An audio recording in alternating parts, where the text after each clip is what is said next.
إن هذاك الشاطر ويدي قضى مركا ساسو نقول 3 سنة ساسو هي مركا من هذا درقاس ku dhacay Soomaha ما لو ساسو dhacay هي ما ساسو هي انت اجري هذا ساعات ما سنجرا السلام عليكم ورحمة الله وبركاته وإذن سلام الله وقالي ميل والبود ندك جوكتان كسر دواد في مجنال ويل كانت جدا وويل حنونصن مدك دواد 3 سنة إن حنونك عافماتك الله سبحانه وتعالى أيا بحيو لكن وحويل كان قرع أيا ربعنا إذن شيء wiilka dhulka jiifo ninka ag taagan waa aabihiis iyo hooyadiis ayaa kala tagay oo waa isfureen kadibna hooyada waxa ay guursatay nin kale ninkii hooyada qabay ayaa waxa uu garaacay wiilka dhulka jiifo madaxa ayuu ka garaacay kadibna waxa dhacday garaacidii madaxa loo geystay in ay sababtay wiilkii in uu ku dhaco qalal wiilka hadda wuxuu jiraa 19 sano laakiin 3 sano ayuu qabaa xanuunkan qalalka bal fiidiyowga ila dhageysta إن هذاك الشاطر ويدي قضى مركا ساسو نقول 3 سنة ساسو هي مركا من هذا درقاس ku dhacay Soomaha ما لو ساسو dhacay ما ساسو هي انت اجري هذا ساعات ما سنجرا اوكي ninkan xanuunka taasana qaba 3 سنة maanka saas u dhacay dhakhtar ma geyseen targeena waa qalin baa la yiri waa kaas aabihiis ninkaas saa u jeedaan Soomaaliyeey soo u sheegay wuxuu jiraa 19 sano maalinkan saas u dhacay hal dariiq Allah u yaala meel cid oo jid ku dhacay wuxuu u baahan yahay Ilaahay islaam buu u baahan yahay caafimaad u baahan Soomaalinimo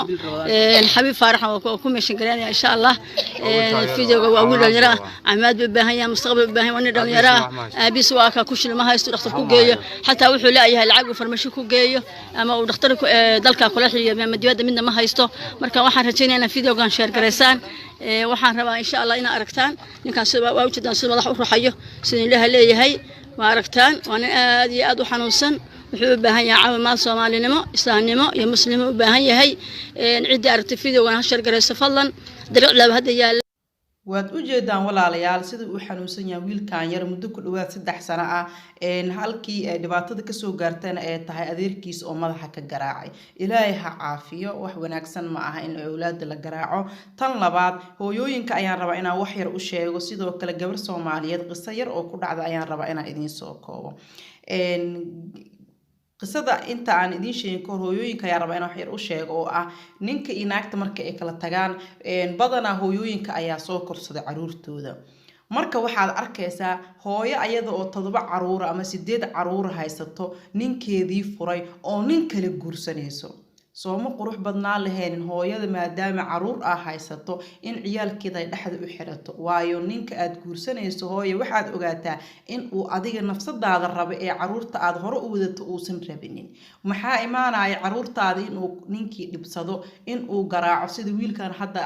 loo garaacay oo kale caruurtaada in uu naco oo dhibsado waayo caruur badan inaa wadatid ayaa laga yaabaa ninkiina ma rabiyo ciyaal iyo buuqooda iyo ooyintooda laakiin naftaada ayuu rabaa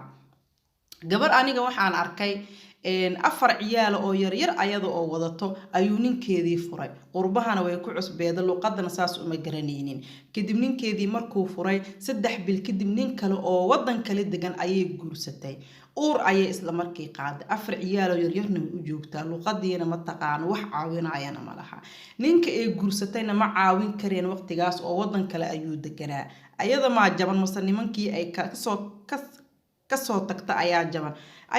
jaban waayo maadaama 4 ciyaal haysato qurbana ay joogto waxaa la rabay inay dhaxda u xirato sidoo kale hooyada iyo aabaha isla joogaan khilaaf ayaa soo kala dhaxgali karo waa inay awlaadooda u tanaasulaan si ilmahooda u noqdaan ilmo maasha Allah ku soo koro barbaarin wanaagsan laakiin hooyadii aabii marka ay kala tagaan ninkana marka uu hooyada furo ayaa ciyaalka ugu dambeeyso waa yartahay ama waa dhif hooyo la furay oo ilmaheedii ayada oo haysato ninkii uu imaanayo oo maasha Allah wax uu jecel yihiin awlaadii u keenayo koolkoolinayo ma jirto wuuba ka maqan yahay Soomaa marka hooyada marka maalinta la furo ayuu ciyaalkan aabaha maalintaas ayaa ugu dambeeyso hooyo kasta waxaa wanaagsan markii saygeeda ay kala tagaan inta awlaad ay haysato in ay dhaxda u xirato ilaa awlaadeeda ay usoo koraan usoo kobcaan laakiin adiga oo ciyaalkaaga yaryar yihiin marka aad nin kale guursato ogow ninka waqti ayuu rabaa umana baahna ciyaal qeelinaayo iyo awlaad aad kaligaa ku mashquulsan tahay intaasina waxay iga tahay inaan hooyooyinku u sheego hooyo kastana way og tahay ayada oo caruur lagu furay marka ay nin kale guursato caqabadaha ay leedahay marka waa mahadsantii walaalahayga